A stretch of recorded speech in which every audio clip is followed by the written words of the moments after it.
notre troisième cours de chimie qui va concerner la stéréoisomérie. Commençons par rappeler quelques petites définitions. Qu'est-ce qu'une stéréoisomère? Deux molécules sont stéréoisomères lorsqu'elles ont la même formule brute, des mêmes fonctions, lorsqu'elles ont un même enchaînement, mais une disposition des atomes différente dans l'espace. On aura l'occasion de voir plusieurs exemples au sein du cours. Qu'est-ce qu'un carbone asymétrique? Un carbone asymétrique est un carbone entouré de 4 groupes différents. Un énantiomère, deux molécules sont énantiomères lorsqu'elles sont isomères et séparées par un axe de symétrie. Passons maintenant aux différentes représentations dans l'espace que nous allons voir dans ce cours et qui sont à connaître. La première est la représentation de Kram. Ici, c'est une manière de représenter les stéréoisomères. On voit ici deux choses. Des triangles colorés à l'intérieur, ici, et là on voit des liaisons qui sont en barre comme ça, en pointillés. Ça représente deux choses. Ce type de liaison ici représente des liaisons qui sont en avant du plan, c'est-à-dire vers vous, qui va vers vous, alors que ce type de liaison ici représente des liaisons qui sont en arrière du plan, donc en arrière de vous.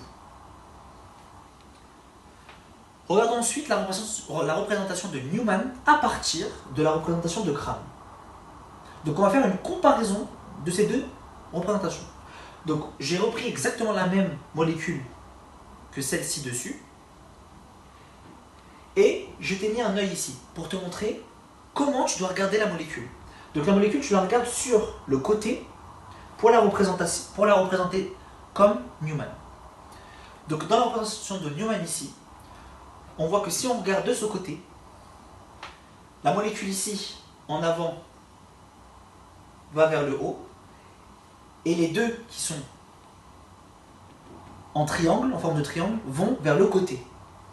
Ainsi, tu auras la première vers l'avant qui sera en haut, et les deux à côté, et les deux autres symétriquement à côté. Tu vois ensuite ce côté-là qui est plus en arrière par rapport à ce regard.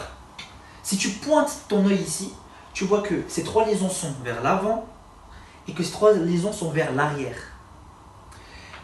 Et donc du coup, ces trois liaisons qui sont vers l'arrière seront représentées en arrière dans la représentation de Newman. On les voit ici, une à droite, une à gauche et une en bas. Passons ici à la représentation de Fischer, que l'on a bien étudié pendant le cours de glucides. Ici, le regard doit être situé vers le bas, pour permettre d'avoir ce type de représentation-là.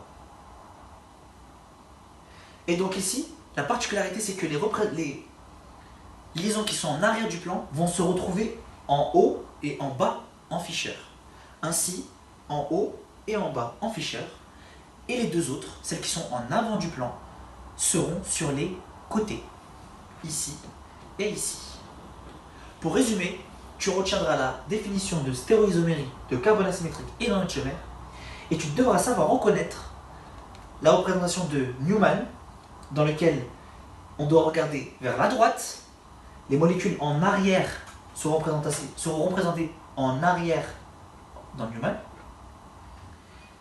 les liaisons arrière seront représentées en arrière, et en Fischer, les liaisons arrière seront en haut et en bas, et les liaisons en avant seront sur le côté, comme ceci.